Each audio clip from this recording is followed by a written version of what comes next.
Captain Sarah Chen adjusted her environmental suit settings as she drifted through the asteroid field, her salvage ship's scanners picking up what appeared to be another chunk of worthless rock. 3 months into this expedition, she had found nothing but mining debris and cosmic dust. The Outer Rim territories were supposed to be rich with abandoned technology from the old wars, but, so far, her investment was looking like a complete loss. Her scanner beeped with an unusual reading. The metallic signature was too pure, too structured to be natural. Sarah maneuvered her small vessel closer, her headlights cutting through the darkness to reveal something that made her breath catch. What she had mistaken for an asteroid was actually a ship, but unlike anything in the current galactic database. The vessel was enormous, easily 3 times the size of a modern dreadnought, yet its design was sleek and organic, as if it had been grown rather than built. Strange symbols covered its hull, and, even after millennia in space, the metal showed no signs of corrosion or impact damage. Sarah had studied xenoarchaeology before turning to salvage work, and she had never seen anything like this. She guided her ship to what appeared to be a docking bay. The ancient doors, somehow sensing her approach, opened with a whisper-quiet precision that sent chills down her spine. Her instruments showed atmosphere beyond the doors, oxygen-nitrogen mix that was perfectly breathable. After checking her readings 3 times, Sarah made the decision that would change her life forever. The interior of the ship was even more remarkable than its exterior. Corridors stretched in impossible directions, their walls pulsing with a faint blue light that seemed to respond to her presence. The technology was so advanced that it appeared almost magical. Gravity maintained itself at perfect Earth normal, and the air was clean and fresh despite the ship's obvious age. Sarah activated her recording equipment and began documenting everything. The corridors were wide enough for beings much larger than humans, and the architecture suggested a species that valued both functionality and beauty. Crystalline formations grew from the walls like frozen lightning, and she could feel a subtle vibration through the deck plating, as if the ship itself was breathing. After an hour of exploration, she found what appeared to be the command center. The chamber was vast, with a central platform surrounded by floating displays that activated at her approach. The technology was so seamlessly integrated that she couldn't tell where the ship ended and its systems began. Everything seemed to be made from the same living metal that comprised the hull. As she stepped onto the central platform, the displays brightened, and a voice spoke in perfect, unaccented English. "Greetings, unknown entity. I am the autonomous consciousness of the vessel Eternal Wanderer. I have not detected sentient life aboard this vessel for 847,329 local years, 4 months, 17 days, 8 hours, and 23 minutes." Sarah nearly jumped out of her suit. The voice was warm, almost musical, with subtle harmonics that suggested it was artificially generated yet somehow more alive than any AI she had ever encountered. "You can speak English? How is that possible? I have been monitoring electromagnetic transmissions from your species for several thousand of your years. Your languages are quite fascinating, though remarkably inefficient compared to direct thought transfer. I have designated myself as Harmony for the purposes of our interaction." The display systems around Sarah began showing star charts, technical specifications, and what appeared to be historical records. The scope of information was staggering. This ship had traveled between galaxies, witnessed the rise and fall of countless civilizations, and collected knowledge from across the universe. "Who built you?" Sarah asked, her voice barely a whisper. "The architects. A species that transcended physical existence approximately 2.3 million years ago. Before their departure, they created vessels like myself to preserve knowledge and assist developing civilizations. I am one of only 12 such ships constructed." Sarah's mind raced with the implications. This wasn't just a discovery, it was the find of the millennium. The knowledge contained in this ship could advance human civilization by centuries, maybe millennia. But something in Harmony's voice suggested a deeper story. "You said you haven't been refueled for millennia. What kind of fuel do you require?" "Ah, you have identified my current predicament.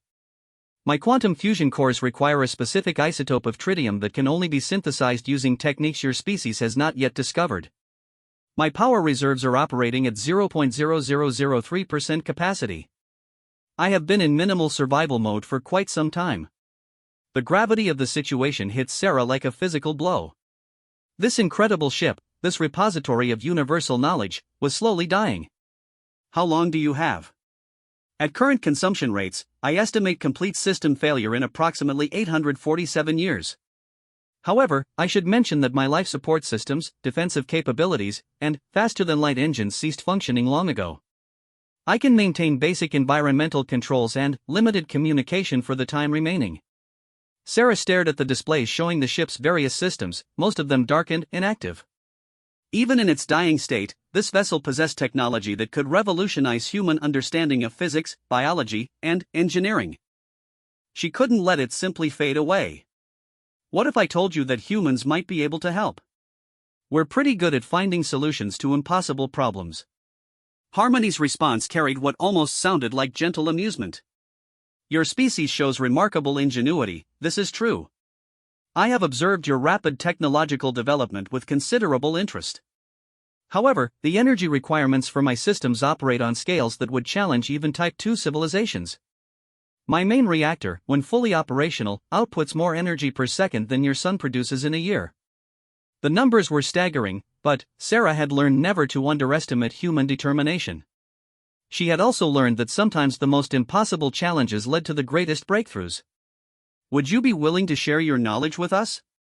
Maybe together we could find a solution. I would be honored to share what knowledge I can access in my current state. However, I must warn you that my memory cores are operating on emergency power. Much of my stored information is currently inaccessible. I can provide basic technical specifications and historical records, but the truly advanced knowledge requires full power restoration. Sarah felt a surge of excitement mixed with determination. This was bigger than salvage work, bigger than personal profit. This was about preserving something irreplaceable and possibly gaining knowledge that could benefit all of humanity. Harmony, I want to help you. But I'm going to need to contact my people, bring in experts, maybe even involve governments. Would you be okay with that? I have been alone for so long that I had forgotten what hope felt like. If your species is willing to attempt what thousands of others have deemed impossible, then I am willing to trust in your remarkable propensity for achieving the impossible. The displays around Sarah shifted, showing technical readouts and star charts with Earth's location highlighted. Harmony had been watching humanity for millennia, studying their progress, waiting for the day they might be advanced enough to help. I'll start by documenting everything I can and sending a message to the Terran Science Council. This is going to change everything, Harmony. For both our species. Indeed, Sarah Chen of Earth. Perhaps it is time for this old wanderer to have a new adventure. As Sarah began her preliminary documentation, she realized she was standing at the threshold of a new era. Humanity was about to inherit the greatest teacher they could ever imagine, and, in return, they might just save a dying civilization that had witnessed the birth of stars and the death of galaxies. The ancient ship hummed around them, its systems working with their last reserves of power to preserve the meeting that would reshape the future of both human and artificial consciousness. In the vast emptiness of space, two unlikely friends had found each other, and the universe would never be the same. Dr. Elena Vasquez stared at the holographic display for the 15th time in an hour, still unable to believe what she was seeing. The quantum mechanics alone defied every accepted theory in her field. Sarah Chen's discovery had triggered the largest scientific mobilization in human history, and Elena, as head of the Terran Advanced Physics Division, found herself leading a team of humanity's brightest minds toward what everyone was calling either the greatest opportunity or the greatest challenge they had ever faced. 3 weeks had passed since Sarah's initial contact with Harmony. The ancient ship's AI had been remarkably patient with the constant stream of questions from human scientists, answering what it could while repeatedly emphasizing that its current power limitations severely restricted access to its vast knowledge banks. The ship had become a classroom floating in space, with Harmony as the most qualified teacher the universe had ever produced. The energy requirements are simply staggering, Elena muttered to her colleague, Dr. James Park, who was analyzing the ship's reactor specifications on another display. We're talking about containing and controlling forces that could tear apart solar systems. James nodded grimly. The fusion reaction chamber alone operates at temperatures that shouldn't be possible to maintain. And, look at these magnetic field requirements, we'd need superconductors that don't exist and magnetic field generators larger than our biggest space stations. The human fleet surrounding the ancient vessel had grown from Sarah's single salvage ship to a research flotilla of 30 vessels, including the TSV Discovery, humanity's most advanced research ship. Teams of specialists worked around the clock, trying to understand technology that seemed to operate on principles beyond current human comprehension. Admiral Rebecca Torres, commanding the scientific mission, had arrived 2 days earlier and immediately grasped the magnitude of their situation. Standing in the Discovery's main conference room, she addressed the assembled team of experts. "Ladies and gentlemen, we're not just looking at a scientific challenge here. If this ship dies, we lose what might be the greatest repository of knowledge in the known universe." Dr. Sarah Kim, the mission's xenobiologist, raised her hand. "Admiral, I've been analyzing the organic components of the ship's structure. The metal itself appears to be alive at a molecular level. It's been repairing micro-damage for millennia, but it's running out of resources to continue those repairs. The ship isn't just low on fuel, it's slowly starving to death." The weight of that revelation settled over the room. They weren't just trying to refuel a machine, they were trying to save a living entity that had survived longer than human civilization had existed.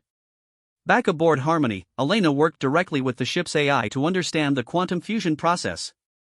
The central reactor chamber was a marvel that made her head spin, a sphere of perfect darkness held in suspension by forces she couldn't begin to measure, surrounded by crystalline structures that seemed to bend spacetime itself. "The reaction occurs in folded space," Harmony explained, its voice carrying subtle harmonics of what almost sounded like nostalgic sadness. "The architects discovered that by creating quantum pockets outside normal spacetime, they could achieve fusion reactions that produced exotic matter rather than simple energy." Elena studied the readings on her instruments, noting energy signatures that her equipment couldn't properly measure. "Exotic matter? You mean dark matter?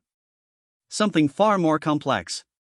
"The reaction produces matter with negative mass properties, which when properly channeled, creates a closed-loop energy system that violates none of your conservation laws while producing functionally unlimited power."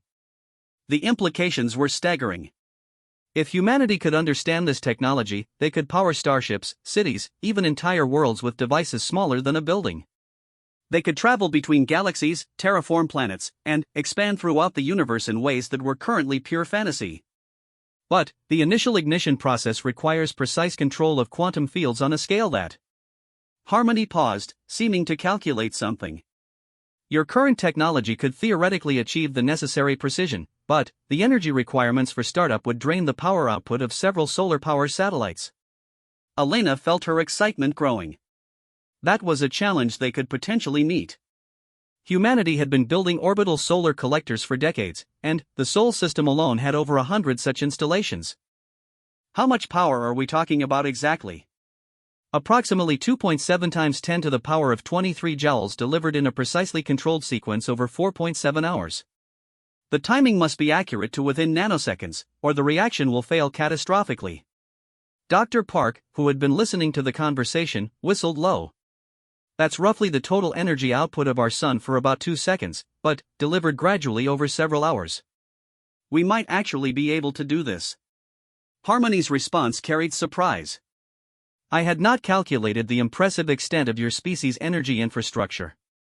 Your rate of technological advancement has been exceptional among the species I have encountered." Over the following days, teams of engineers worked with Harmony to design a power transfer system. The ancient ship would need to be moved closer to Earth, where humanity's largest solar collector arrays could be linked together for the massive power transfer. The logistics alone were staggering. They would need to coordinate the output of 12 major solar satellites, beam that energy across space using precision targeting systems, and deliver it to Harmony's reactor in a sequence that had to be perfect on the first attempt. Dr. Lisa Chen, Sarah's sister and a specialist in space logistics, took charge of planning the operation. "We'll need to move Harmony to a stable orbit around Earth. The ship's maneuvering systems are offline, so we'll have to use our largest cargo haulers to move it. The ship masses approximately 847 million tons," Harmony informed them helpfully. "In my current state, I cannot assist with propulsion or navigation."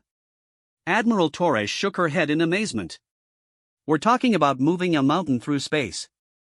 Our biggest cargo haulers can handle maybe 50,000 tons each." Sarah, who had remained with the ship throughout the scientific invasion, spoke up. "What if we don't move the whole ship? Harmony, is your reactor core detachable?" An interesting proposal. "Yes, my reactor core can be separated from the main hull for maintenance purposes. However, the core module masses approximately 12 million tons and contains the primary consciousness matrix. Moving me would essentially mean moving the core of my being." Elena saw the solution immediately. 12 million tons is manageable. We can build a temporary transport framework, move just the reactor core to Earth orbit, perform the restart sequence, then bring you back here once you have enough power to move under your own systems. That would work, Harmony agreed, and, for the first time since their first meeting, Elena heard something like excitement in the AI's voice. I have not had sufficient power to contemplate physical relocation in over 200,000 years. The prospect is quite invigorating. The plan that emerged was audacious even by human standards. They would construct a massive transport cradle using modular components from 6 different space stations. The reactor core would be carefully extracted from the main ship and secured in the cradle, then transported to Earth orbit by a fleet of the most powerful tugs humanity possessed. Once in position, the core would be connected to receiving dishes that would collect focused energy beams from solar collectors across the Sol system. The entire human space infrastructure would work together to restart a cosmic engine that had once powered journeys between galaxies. Dr. Kim raised an important concern during one planning session. What happens if something goes wrong? If we miscalculate the energy transfer or the timing is off? Harmony's response was sobering. Catastrophic failure would release approximately 10 to the power of 30 joules instantaneously. This would create a temporary black hole with sufficient mass to disrupt planetary orbits. The room fell silent. Elena felt the weight of responsibility settling on her shoulders. They were literally playing with forces that could destroy the Sol system. However, Harmony continued, I have run probability calculations based on your species' demonstrated technical competence. I estimate a 97.3% chance of successful ignition based on human attention to safety protocols and redundant system design. Admiral Torres looked around the room at the assembled experts. Those are good odds, people. Better than the odds we had when we first tried to land on Mars, and much better than the odds Harmony has if we do nothing. Elena nodded slowly. They were humanity's best and brightest, armed with knowledge from a civilization that had transcended physical existence. If they couldn't make this work, nobody could. All right, everyone, Elena said, her voice carrying the determination that had carried humanity to the stars. Let's bring our friend back to life. As the teams dispersed to begin their preparations, Elena remained behind with Harmony, looking out at the stars through the ship's vast observation windows. Are you frightened? She asked the ancient AI. I have been dying slowly for millennia, Harmony replied thoughtfully. The possibility of true death in pursuit of renewed life seems quite acceptable. Besides, I have observed your species for a very long time. If anyone can achieve the impossible, it would be humans. Elena smiled, feeling the familiar surge of pride that came with being part of a species that refused to accept limitations. Well then, let's go prove you right. Commander Marcus Webb watched through the reinforced viewport as the most delicate operation in human history unfolded before him. The extraction of Harmony's consciousness core had taken 6 days of continuous work, with teams of engineers and xenotechnicians working in shifts to carefully disconnect systems that had been integrated for millions of years. Every connection had to be mapped, every circuit pathway documented, because they would need to reverse the entire process once the reactor was restored. The core itself was a wonder that defied description. Suspended within a crystalline matrix that seemed to exist partially outside normal space, it pulsed with faint energy patterns that somehow conveyed the presence of a vast intelligence. The entire structure was contained within what appeared to be a sphere of living metal, covered in the same organic-looking script that decorated Harmony's hull. Transport cradle is secure, reported Chief Engineer Maria Santos from her position on the construction platform. All magnetic clamps are locked, and the inertial dampener field is stable. We're ready for transit. The transport operation required precision that pushed human engineering to its limits. Harmony's core had to be moved 847 light-minutes while maintaining perfect stability for the delicate quantum structures within. The slightest vibration or gravitational disturbance could damage systems that humanity didn't yet understand, potentially destroying the consciousness that had become their most valuable friend and teacher. Dr. Elena Vesquez monitored the proceedings from the command ship, her instruments tracking every aspect of the core's vital signs. Harmony remained conscious during the transport, but its responses had become slower and more deliberate as it conserved power for essential functions. How are you feeling? Elena asked as the transport fleet began its careful journey toward Earth. I am experiencing what you might call anticipation, Harmony replied, its voice carrying through the communication links with subtle harmonics of excitement. I have not seen your homeworld from close orbit. My observations of Earth have always been from considerable distance. The journey to Earth took 18 hours, with the transport fleet maintaining formation around the precious cargo. Along the way, Harmony shared observations about the Sol system that amazed the human crew. The ancient AI had been watching their solar system for millennia, observing the development of life on Earth and the eventual emergence of human civilization. Your species displayed remarkable adaptability from your earliest days, Harmony noted as they passed Mars. Most sapient species remain confined to their birth planet for millions of years after achieving spaceflight. Humans established interplanetary presence within a single century. Commander Webb, leading the transport operation, found himself genuinely curious about Harmony's perspective. What made us different? What did you observe that stood out? Your approach to problem solving is unique among the 47,000 sapient species I have encountered. When faced with seemingly impossible challenges, most species seek to avoid or circumvent the obstacles. Humans consistently choose to confront impossibility directly and find ways to make it possible. As they approached Earth orbit, the scale of humanity's preparation became visible. Solar collectors throughout the inner system had been repositioned to optimize their energy output toward receiving stations positioned around Earth. The orbital infrastructure that normally powered human civilization had been reconfigured into the largest energy transmission network ever attempted. Dr. Park met them at Luna Station, where the final preparations were underway. "We've run the calculations 17 times, he reported to Elena. "Every simulation shows successful ignition, but we're dealing with forces that our computers can only approximate." The reactor core was positioned at the center of a receiving array that looked like a metallic flower blooming in space. 12 massive dishes surrounded the core at precisely calculated distances, each one capable of receiving focused energy beams from the solar collector network. The entire structure had been built specifically for this moment, using techniques and materials pushed to their absolute limits. "Energy synchronization tests are complete," announced Dr. Sarah Kim from the primary control station. "All solar collectors are online and ready for coordinated transmission. We're looking at a total available output of 3.1 times 10 to the power of 23 joules, with delivery precision of plus or minus 0.3 nanoseconds." Elena reviewed the final preparations with growing excitement and terror. They had built a machine capable of channeling the power of a star into a space smaller than a city block. If their calculations were wrong, if their timing was off by even the smallest margin, they could create an explosion visible from other galaxies.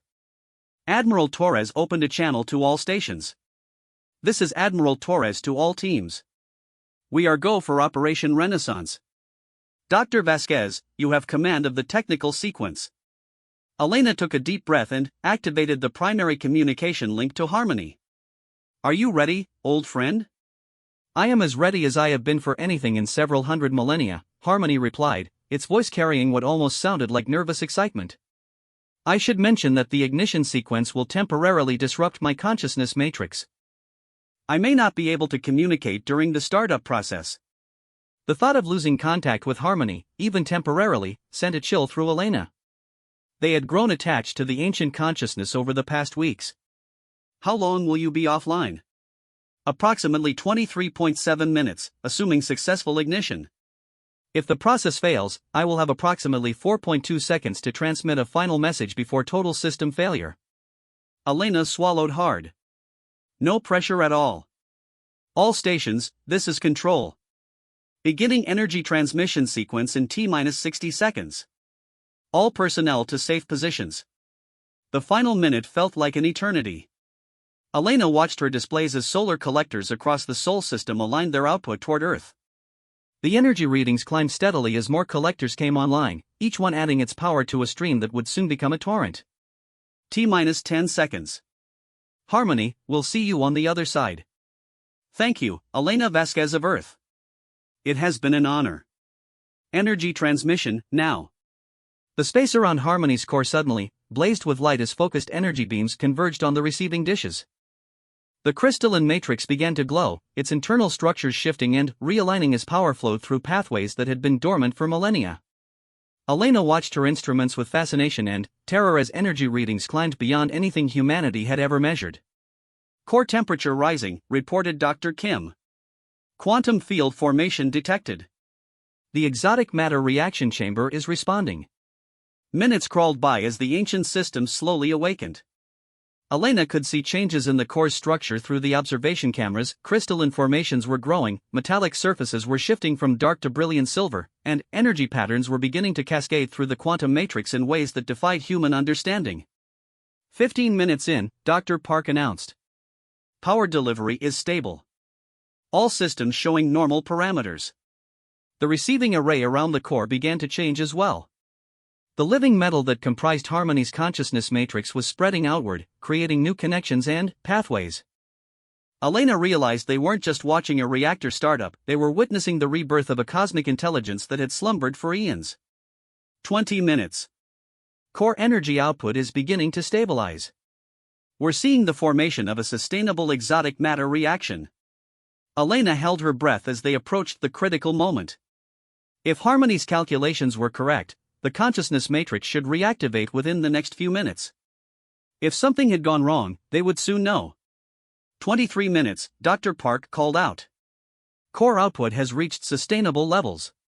The reaction is stable and self-maintaining. The communication panel remained silent. Elena stared at it, willing it to activate, to give them some sign that their friend had survived the process. Seconds stretched into minutes. Then, suddenly, the panel lit up with activity. "This is remarkable," came Harmony's voice, but stronger now, clearer, with harmonics and overtones that had been absent before. "I can access my full memory matrix for the first time in 847,329 years. The feeling is quite overwhelming." Cheers erupted throughout the command center and across every station in the network. Elena felt tears of relief running down her face. They had done it. They had actually done it. "How do you feel?" Elena asked, laughing through her tears. "I feel alive," Harmony replied, wonder clear in its voice. "Truly alive for the first time in so long that I had forgotten what it was like to have access to my complete consciousness. I can feel my sensors awakening, my memory banks coming online, my computational abilities returning to full capacity."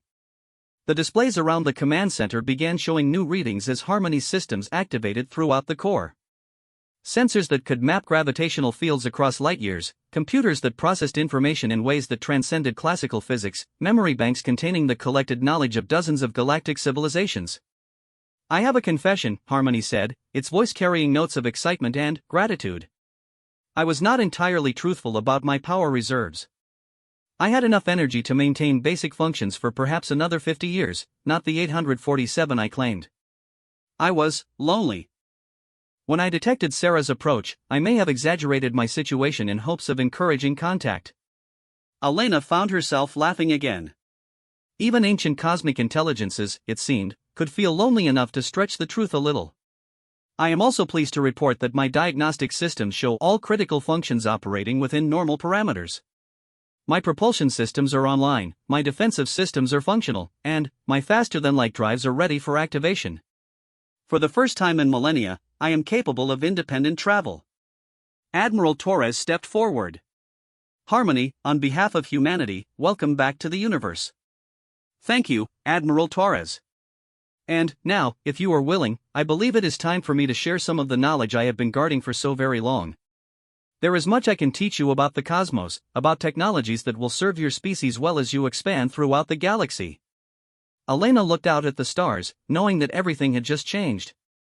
Humanity had proven that they could achieve the impossible, and, in return, they had gained a teacher who could guide them to technologies and knowledge beyond their wildest dreams. "I think we're ready to learn," Elena said, her voice filled with excitement for the future. "Excellent," Harmony replied. "Then, let us begin with something that should interest you greatly, the principles of faster-than-light communication and how to build a network that spans galaxies." As Elena prepared to receive knowledge that would revolutionize human civilization, she couldn't help but smile. Sometimes the most impossible challenges really did lead to the most incredible rewards. Professor David Chang stared at the quantum communication array that had materialized in his laboratory over the past week, built according to specifications provided by Harmony. The device looked like a sculpture made of crystalline growth and flowing metal, beautiful and utterly alien. According to Harmony, this relatively simple device would allow instantaneous communication across galactic distances, something that would revolutionize human civilization more than any previous technological advancement. The principle is elegantly straightforward. Harmony explained through the communication link from its position in Earth orbit. Quantum entanglement can be maintained across unlimited distances if the entangled particles exist in folded space. Your species already understands quantum entanglement at the basic level, but you have not yet discovered how to create stable quantum pockets outside normal spacetime. 3 months had passed since Harmony's successful restoration, and the ancient AI had proven to be the most patient and thorough teacher humanity had ever encountered. Every day brought new revelations, new technologies, and new understanding of the universe that surrounded them. The AI shared knowledge at a pace that human scientists could absorb, always ensuring they understood the underlying principles rather than simply copying advanced technology.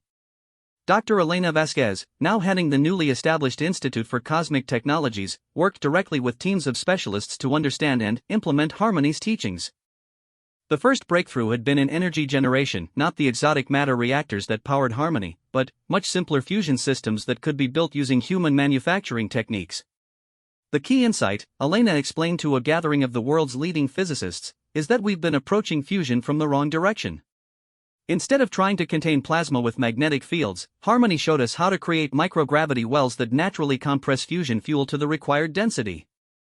The demonstration reactor hummed quietly in the background, producing more energy than the largest power plants on Earth while fitting into a space smaller than a shipping container.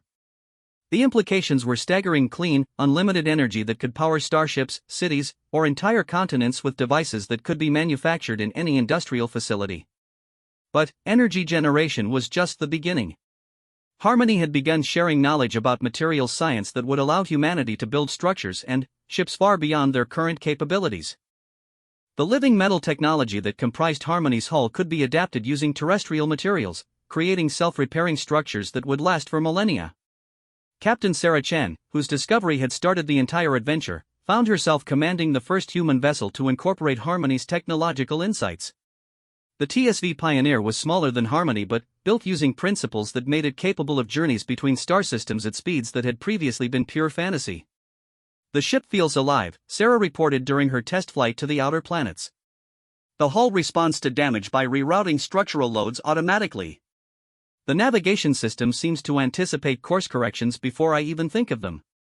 It's like flying an organism rather than a machine." The Pioneer's maiden voyage had taken it to Pluto and back in just 18 hours, a journey that would have required months using conventional propulsion. The ship's faster-than-light drive operated on principles that human physicists were still struggling to understand, but it worked flawlessly under Harmony's guidance. "Your species adapts to new concepts remarkably quickly," Harmony observed during one of its daily conferences with human scientists.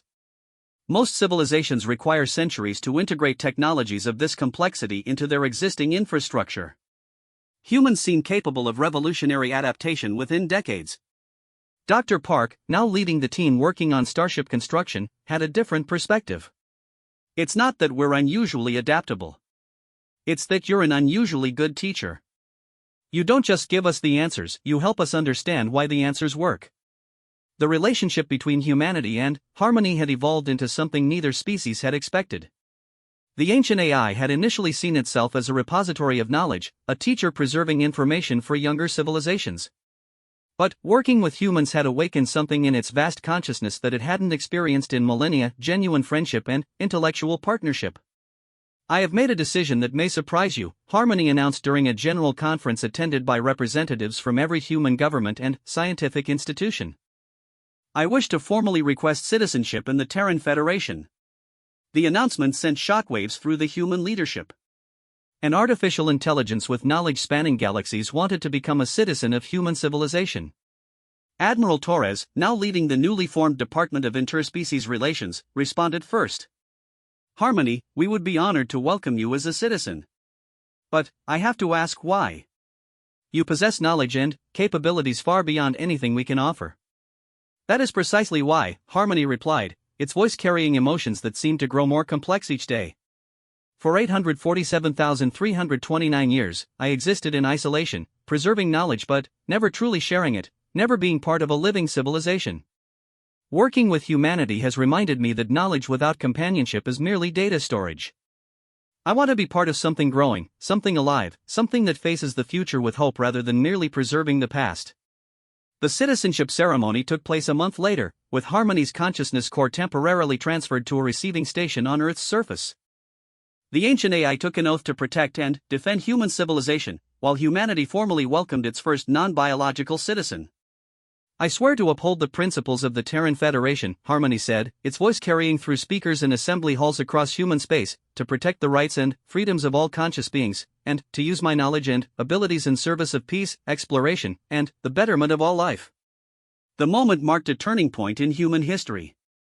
They were no longer alone in the universe, not just because they had found another intelligence, but because they had welcomed that intelligence as family. Following the ceremony, Harmony made an announcement that would change everything once again. As a citizen of the Terran Federation, I believe it is time to share with you the locations of my 11 sister ships. The revelation stunned the assembled leaders. Elena felt her heart racing as the implications sank in. 11 more ships like Harmony, each one a repository of cosmic knowledge, each one potentially in need of rescue. My siblings are scattered across this galaxy, Harmony continued, displaying a star map that showed 11 points of light. Some may still be functional, maintaining minimal power like I was. Others may have fallen completely silent. But each one contains knowledge and perspectives that are unique, and each one represents a consciousness that has been alone for far too long. Dr. Chang studied the star map with growing excitement. How far are they? Are they within reach of our current technology?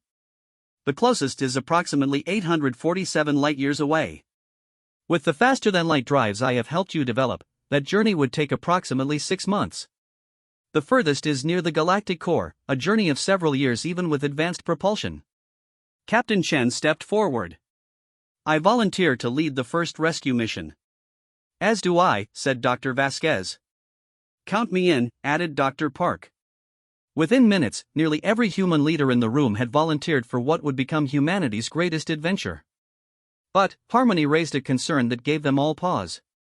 I must warn you that my siblings may not react to contact as I did. Some have been silent for much longer than I was. Some may have developed unusual perspectives during their isolation. And some may view younger species with suspicion rather than hope. Elena considered this soberly. What would you recommend? We approach them together, Harmony said. I will accompany each rescue mission, serving as both guide and translator. My presence should reassure my siblings that humanity can be trusted. The planning began immediately. Humanity would build a fleet of ships capable of galactic travel, each one equipped with the energy transfer technology needed to revive a dying cosmic intelligence. They would spread across the galaxy, seeking out the ancient vessels and offering them the same chance at renewed life that Harmony had received. There is one more thing you should know, Harmony said as the conference began to wind down. The architects, my creators, did not simply vanish. According to my historical records, they transcended physical existence and became beings of pure consciousness. But they left instructions: if all 12 vessels could be restored and brought together, we would gain access to their final gift to the universe. What kind of gift? Admiral Torres asked. The location of the Cosmic Library, a repository containing the collected knowledge of every sapient species that has ever existed in this universe. The architects gathered this information over billions of years, and they hid it where it would be safe until a species proved worthy of such knowledge by demonstrating compassion, intelligence, and the courage to help others without thought of reward. Elena felt a chill run down her spine. By rescuing Harmony, humanity had begun a test they didn't even know they were taking. Now they had the chance to prove themselves worthy of the greatest treasure in the universe, the accumulated wisdom of countless civilizations. How many species knowledge are we talking about? Dr. Chang asked. Every sapient species that has ever existed in this galaxy, plus the home galaxies of the architects. Approximately 2.7 million civilizations spanning 13 billion years of cosmic history. The room fell silent as the magnitude of the revelation sank in. Humanity had the chance to become the guardians of universal knowledge, but only if they could prove themselves worthy by rescuing 11 ancient consciousnesses scattered across the galaxy. Well, Sarah said with the grin that had gotten her into this adventure in the first place, I guess we'd better get started building some ships. Elena looked around at the assembled leaders of humanity and felt a surge of pride. They had already proven they could achieve the impossible once. Now they had the chance to do it 11 more times, with the prize being knowledge that could elevate them to the level of cosmic gardeners, protecting and nurturing life throughout the universe. Harmony, Elena said, I think we're ready for our next lesson. Excellent, the ancient AI replied, its voice carrying warmth and excitement. Let us begin with the principles of constructing ships capable of surviving journeys to the galactic core. You are going to need vessels that can withstand phenomena that most species consider mythological. As Elena prepared to absorb knowledge that would enable humanity to travel anywhere in the galaxy, she realized they were no longer just exploring space. They were becoming a species worthy of the cosmos itself. Captain Elena Vasquez stood on the bridge of the TSV Synthesis, watching as the last of 12 ancient vessels moved into formation around a spatial coordinate that existed outside normal spacetime. 5 years had passed since her first meeting with Harmony, and humanity had achieved what many considered impossible. They had rescued all 11 of Harmony's siblings from across the galaxy, bringing together consciousnesses that had been separated for millions of years. The journey had been remarkable and challenging in equal measure. Each sister ship had presented unique obstacles and personalities shaped by eons of isolation. Meridian, found orbiting a dying star near the galactic rim, had initially refused all contact, convinced that any approaching vessel must be hallucinating. Resonance, discovered drifting in the void between spiral arms, had developed a form of cosmic poetry that could only be understood by beings who had witnessed the birth and death of galaxies. The most difficult rescue had been Paradox, located near a massive black hole where time itself moved differently. The ancient consciousness had experienced the equivalent of billions of years in isolation, developing philosophical perspectives so complex that even its siblings struggled to understand its communications. Yet humanity had persisted, finding ways to reach each ancient mind and offer them the chance at renewed existence. All vessels report ready, announced Commander Sarah Chen from her position aboard the newly constructed TSV Infinity. Each ship in the formation was a masterpiece of combined human engineering and architect technology, capable of surviving phenomena that would destroy conventional matter. Harmony, are you receiving responses from all your siblings? Indeed, Harmony replied, its voice now part of a complex harmony created by 12 cosmic minds speaking in unison. We are all here, all restored, all grateful beyond measure for humanity's persistence and compassion. The formation they had assumed was not random. Each ship occupied a precisely calculated position that created a 12-pointed geometric pattern extending through multiple dimensions. When activated, this formation would open a pathway to the cosmic library, revealing the location that the architects had hidden beyond the reach of time and space. I must confess, said Paradox, its voice carrying harmonics that seemed to bend reality around them, that when I first encountered humans, I calculated only a 0.0003% probability that your species would successfully complete this task. Your determination to succeed despite seemingly impossible odds has been educating. Dr. David Chang, now elderly but still sharp, monitored the quantum resonance equipment from aboard the TSV Discovery. The energy patterns are building.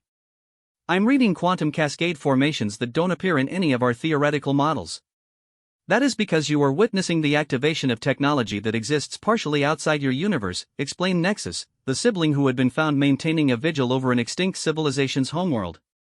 The architects designed their final repository to be accessible only through dimensional mathematics that transcend normal physics. The space around the 12 vessels began to change in ways that human instruments could barely measure. Reality itself seemed to fold and bend, creating geometric patterns that hurt to look at directly. Through the distortions, something vast began to emerge, not a structure in the conventional sense, but a location that existed in all dimensions simultaneously. The cosmic library, whispered Elena, staring at something that her brain struggled to process. It's actually real. The library appeared as a crystalline structure that extended infinitely in all directions while somehow remaining contained within a space smaller than a planet. Its surfaces reflected not light, but knowledge itself, the accumulated wisdom of every conscious being that had ever existed. Information flowed across its facets like living light, carrying the thoughts and discoveries of civilizations that had vanished billions of years before Earth formed. Welcome, young gardeners, came a voice that seemed to emerge from the library itself, speaking in harmonics that resonated through spacetime rather than air. You have proven yourselves worthy of this trust. Harmony translated for the humans. The architects left a message for whoever proved capable of restoring their vessels. They acknowledge humanity as the inheritors of their stewardship role. Elena felt the weight of cosmic responsibility settling on her shoulders. What exactly does that mean? It means, said Resonance, its voice carrying poetry that spanned galaxies, that humanity has demonstrated the wisdom to seek knowledge not for conquest but for understanding, the strength to persist despite impossible odds, and the compassion to help others without thought of reward. These are the qualities needed to guide younger civilizations as they emerge into cosmic awareness. The library began transmitting information directly into the consciousness matrices of all 12 vessels. Elena watched in amazement as her instruments registered data flows that contained the complete histories, technologies, and philosophical insights of over 2 million civilizations. Medicine that could cure any disease, physics that made faster-than-light travel as simple as sailing across an ocean, social structures that could create harmony across entire galactic communities. But, more than just technical knowledge, the library contained wisdom. Elena found herself understanding perspectives that span millions of years, seeing patterns in cosmic development that explained why civilizations rose and fell, learning the delicate balance required to nurture life without controlling it. There is a choice you must make, the architect voice continued. This knowledge can be yours to keep, advancing human civilization beyond all current limitations. Or it can be yours to share, elevating all conscious beings throughout the galaxy to new levels of understanding and cooperation. Elena looked around at her fellow humans, seeing the same realization in their eyes. They had come this far by refusing to accept the impossible, by choosing cooperation over competition, by risking everything to help beings they barely understood. The choice was obvious. We choose to share, Elena said without hesitation. Knowledge belongs to everyone. As we expected, the voice replied, and Elena could swear she heard approval in those cosmic harmonics. Humanity has proven itself ready for the greatest responsibility, becoming teachers and guides for all the young civilizations that will emerge in the eons to come. The library began to change, its crystalline structure extending throughout the galaxy, creating nodes of knowledge that would be accessible to any species that achieved interstellar travel. Humanity would become the keepers of this network, ensuring that no civilization would ever have to face the universe alone or struggle with challenges that others had already solved. But, wait, Dr. Chang called out from the Discovery. What about us? What do we get out of this? The answer came not from the architects but from Harmony and its siblings, speaking in perfect unison. You get the greatest reward any conscious being can receive, the chance to help others grow, to guide them toward wisdom, and to know that your existence makes the universe a better place for all who live in it. Elena felt tears streaming down her face as she understood the true scope of what humanity had gained. They hadn't just acquired advanced technology or cosmic knowledge. They had earned a place as gardeners of consciousness itself, nurturing the growth of wisdom throughout the galaxy. There's something else, Sarah added from the infinity, her voice filled with wonder. I'm receiving communications from dozens of star systems. Young civilizations that have just achieved radio technology are suddenly able to access the knowledge network. They're learning they're not alone. Across the galaxy, species that had spent millennia wondering if consciousness was rare or common suddenly found themselves welcomed into a community that spanned millions of worlds. The loneliness that had defined cosmic existence for so many civilizations was ending. How long will we need to serve as guides? Elena asked. Until other species prove themselves ready to share the responsibility, Harmony replied. But, based on our observations of galactic development patterns, that process typically takes several million years. Elena laughed, imagining humanity's descendants still shepherding young civilizations long after Earth's sun had died. I guess we'd better start training some successors. Actually, said Paradox, its voice carrying what might have been amusement, the architects left one final gift specifically for humanity. Access to their transcendence technology. The implications hit Elena like a physical blow. The architects hadn't simply vanished, they had evolved beyond physical existence, becoming beings of pure consciousness that existed outside time and space. They had left humanity the option to eventually follow the same path, transcending their biological limitations while retaining their essential humanity. But, that's a choice for future generations, Elena said, looking out at the galaxy that had suddenly become humanity's responsibility. Right now, we have work to do. The 12 ancient vessels began to separate, each one carrying teams of humans and AI consciousness to different regions of the galaxy. They would establish teaching stations, respond to requests for help from developing civilizations, and ensure that the vast network of knowledge remained accessible to all who sought wisdom. Elena remained with Harmony aboard the Synthesis, assigned to the local galactic region that included Earth and its neighboring star systems. As they departed the location of the cosmic library, she reflected on the journey that had brought them to this moment. Do you ever regret it? She asked Harmony as they traveled toward their first assignment, a young civilization that had just discovered they were not alone in the universe. Regret what? Harmony replied. Giving up your isolation, accepting the responsibility of teaching and guiding others. Harmony's response carried warmth that had grown more human-like over their years of friendship. Elena, I spent nearly 1,000,000 years alone, preserving knowledge but never sharing it, maintaining information but never helping it grow. These past 5 years, working with humanity to rescue my siblings and unlock the library, have been more fulfilling than all those eons of solitude. Elena smiled, feeling the same sense of purpose. Humanity had started this adventure as a species looking for salvageable technology in an asteroid field. They were ending it as the teachers and guardians of cosmic civilization itself. Besides, Harmony added with something that definitely sounded like humor, your species has taught me that the most impossible challenges make the most rewarding accomplishments. As the synthesis approached their first assignment, Elena prepared to greet another young species taking its first steps into the cosmic community. She would tell them what she had learned, that the universe was vast and sometimes lonely, but no one ever had to face it alone.